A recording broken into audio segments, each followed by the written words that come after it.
Indians की बात करते हैं, चाहे वो किसी भी देश में रहे, उनका नाम जरूर होता है। अब देखिए मुल्क में चल रही है ना ये पॉलिटिशियंस, इसके मुताबिक हमारे बच्चे आगे निकल ही नहीं सकते हैं। कुछ चाहिए कि आप इन चीजों से, पॉलिटिक्स, जब हमारी लड़ाइयाँ पाकिस्तान की नहीं खत्म हो रही तो बच्चों ने क्या करना है। अगर हम अपने एजुकेशन सिस्टम की बात करते हैं तो नो डाउट हमारा एजुकेशन सिस्टम फेयर्ड एजुकेशन सिस्टम है कि दुनिया के जीनियस तरीन दिमागों में इंडियंस और इंडियन ओरिजिन के लोग ही हिंदू क्यों शामिल है, हिंदू क्यों इतना आगे बढ़ रहे हैं। मतलब आप यूट्यूब का सीओ देख लिए ना, हिंदुओं के अंदर ज्यादा शऊर है अगर हम बमुकाबला बात करें मुसलमानों के। दरअसल मैं यहाँ पे ये कहना चाहूंगी कि हम यहाँ पे हिंदू स्पेसिफाई नहीं कर सकते। ऐसे नहीं है कि उनकी ये जो चीज है ये रिलीजन से आ रही है। जब हम हिंदू, सभी लोगों को मालूम है कि आज के समय में भारतीयों का दबदबा किस प्रकार से दुनिया भर में है।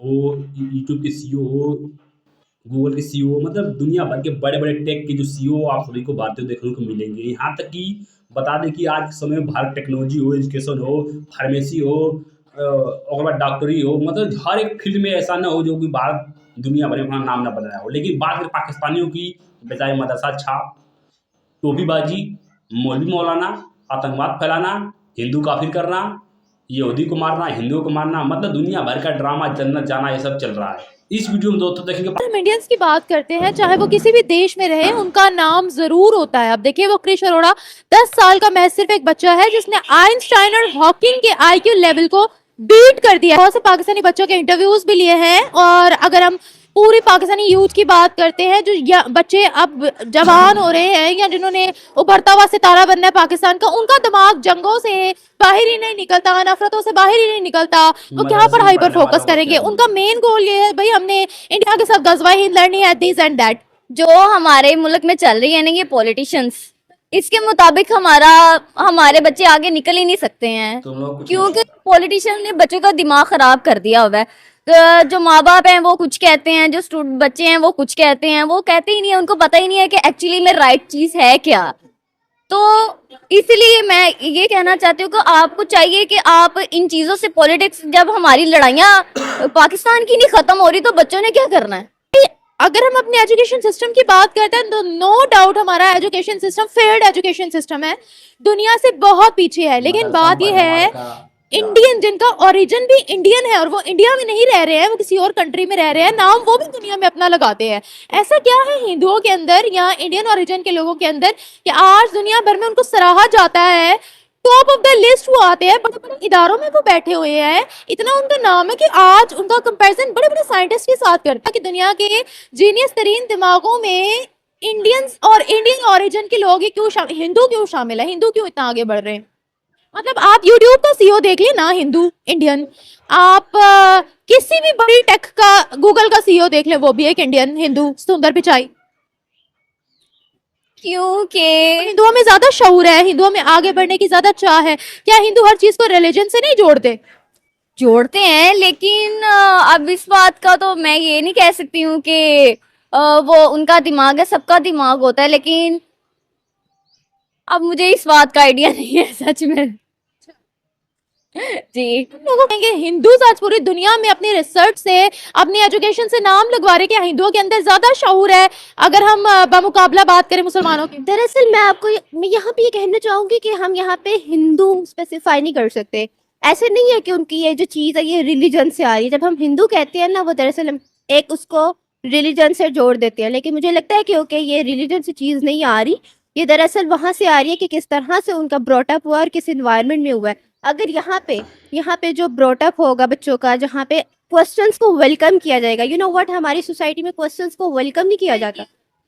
अगर हम अनइस्लामिक है, एग्जैक्टली वहां पे फतवे लग जाती है और उसको जो है ना इस्लाम का टैग लगा दिया जाता है और सवालात को रोक दिया जाता है। और मुझे लगता है कि यही हमारा मेन फेलियर है। हमें ज्यादा से ज्यादा क्वेश्चंस को वेलकम करना चाहिए, इवन अगर वो कहीं ना कहीं पे हमारी किसी आइडियोलॉजी को वो मतलब बैक नहीं भी करते, लेकिन फिर भी हमें उसको मतलब कंसीडर करना चाहिए एक दफ़ा, क्योंकि जब तक क्वेश्चंस नहीं होंगे तब तक दिमाग मतलब मेरे ख्याल ग्रोथ नहीं कर पाएंगे। बीट कर दिया, ऐसा पहली बार मैं सुन रही हूँ। इंडियंस में इतना टैलेंट क्यों है? क्योंकि उनकी गवर्नमेंट, आप देखिए, उनकी गवर्नमेंट उनको सपोर्ट करती है, उनके टीचर्स, उनके सारे इंस्टीट्यूट उनको सपोर्ट करते हैं। हमारे अगर यहाँ पे स्टूडेंट्स ही किसी चेंज के लिए निकलेंगे तो स्टूडेंट्स कोई मार करके मार धाड़ के कमरों में बंद कर दिया जाता है, जैसे कि आप जानती हैं। फतवा तो लग इससे जाएंगे। ज्यादा हम क्या एक्सपेक्ट बोल भी करते लगा। सकते हैं उनसे? अगर हो सकता है हमारे भी साइंटिस्ट मुल्क में बनो, इतना टैलेंट हो, मौलाना बनो। लेकिन उनको सपोर्ट करे, कोई उनके साथ कंट्रीब्यूट करे, तभी हम आगे जाएंगे ना। एक प्लेटफॉर्म चाहिए होता है, जो अगर वो गवर्नमेंट हमें प्लेटफॉर्म देगी तभी हम उस पर जाके अपनी परफॉर्मेंस दे सकेंगे। He is not living in India, वो ब्रिटेन में है इस वक्त। बात वही आके रुक जाती है कि हम अपनी नेशनलिटी एक्सेप्ट नहीं करते।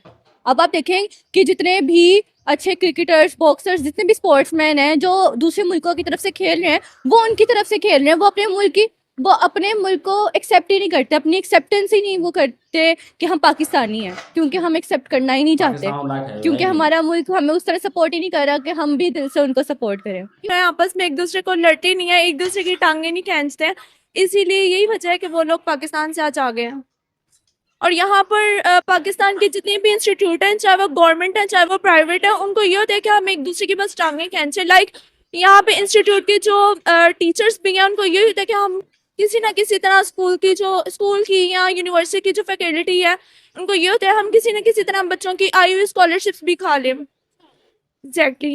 ये है अच्छा, हम लोग रिसर्च साइंस वाइंस को मानते नहीं है, जिसकी वजह से आज मुसलमान बहुत पीछे हैं साइंस में। हम लोग एक घिसी पिटी मिसालें दे देते हैं। वो हमारे अबू अली सीना थे, मुस्लिम साइंसदान थे, साइंस की बुनियाद मुसलमानों ने रखी, अब कहाँ हो गए हैं मुसलमान? कवर में वो जो हम लोग जब साइंस पे बात आती है, हम लोग साइंस को मानते नहीं है, लेकिन हम लोग ना दीन पे ले चलते हैं। फतवे लग दीन पे चलना चाहिए, दीन की जो डीप रिसर्च करते हैं, फिर इंसान साइंस पे आता है। हमारे पास क्यूरियोसिटी नहीं है, हमारे पास क्वेश्चंस नहीं है, हमें पता ही नहीं है कि क्वेश्चंस कैसे करते हैं। बिकॉज हमारी वो जो एबिलिटी थी टू क्वेश्चन समथिंग, वो मार दी गई है बहुत पहले से, और बहुत अच्छे तरीके से मार दी गई है। किसने मारी? किसने मारी है? हमारी सोसाइटी ने मारी है। हमारे इवन कह सकते हैं कहीं ना कहीं हमारे पेरेंट्स का भी रोल है इसमें, फिर हमारे टीचर्स का रोल है। मौलवियों का हाथ, बिकॉज उन्होंने इतना डरा रखा है ना कि if you will ask A question हम फतवा लगा देंगे। Exactly, that's true. ऐसे है कि यहाँ पे इस्लाम कार्ड चलता है, और जहाँ पे भी कुछ चीज को रोकना होता है वहाँ पे इस्लाम कार्ड चल जाता है। आपको पता है कि पॉलिटिक्स में भी क्या हो रहा है, पॉलिटिक्स में भी यही हो रहा है। चले बिल्कुल ऐसे नहीं, लेकिन पाकिस्तानी नहीं मानते ना, फतवे लग जाते हैं। यही बात है ना, जब फतवे खत्म होंगे ना तो फिर थोड़े से कोई आगे निकलने की कोशिश करता है, उसे रोक दिया जाता है, बस ठीक है, तो फिर क्या फायदा? इसलिए पाकिस्तानी आगे नहीं निकलते। हाँ जी, इंडिया में ऐसे फतवे नहीं लगते। लगते होंगे, लेकिन उनको अब हमें क्या कर सकते, उनके रिलीजन का और हिसाब है, हमारे का और है। क्या हिसाब अलग अलग है? अलग अलग यही है कि वो जरा मॉडर्न तरीके से रहते हैं, और उनका जो है ना मजहब भी उस तरह का है, उनको इजाजत देता है। तो लेकिन हमारा मजहब हमें इजाजत नहीं देता कि हम ऐसे गजब टोपी बांधी। काम करें। कैसे? जरा थोड़ा मुझे बताया तो सी कैसे काम करे इधर उधर। दोस्तों सभी लोगों ने वीडियो में देखा पाकिस्तानियों की राय। दोस्तों पाकिस्तानी वुमेन जो खुद अपने मुंह से बोल रही हैं कि पाकिस्तान में अगर कोई साइंस पढ़ेगा, इंग्लिश पढ़ेगा, जो कोई टेक्नोलॉजी की बात करेगा, आगे पढ़ने की बात करेगा, उसमें फतवा लगा दिया जाएगा। उसमें सबसे बड़ा हाथ होता है मौलवी का। मौलाना मौलवी का तो सही कई हाथ है। 4-5 बच्चे पैदा करो, 10 बच्चे पैदा करो, महिलाओं घर में रखो, उनको बाहर मत जाने दो, 4-5 शादियाँ करो, जन्नत जाओ, मौलवी बनो, मौलाना करो। मतलब इससे फुर्सत मिले तब न पाकिस्तानी कुछ आगे बढ़े। पाकिस्तानी मदरसा में दोस्तों बस यही सब पढ़ाई जाता है, हिंदुओं को मारो, काफिरों को मारो। मतलब पाकिस्तान जंग से और बाहर निकले तब न कोई साइंटिस्ट बने, कोई CEO बने, कोई डॉक्टर बने। पाकिस्तान बस मौलाना में ही बिजी है और बिजी रहेगा, क्योंकि जब तक पाकिस्तान के मौलाना मौलवी ख़त्म नहीं हो जाते, पाकिस्तान कभी तरक्की नहीं कर सकता। हमेशा आतंकवाद फैलाएगा, लोगों को मारेगा, पीटेगा, दुश्मनी करेगा।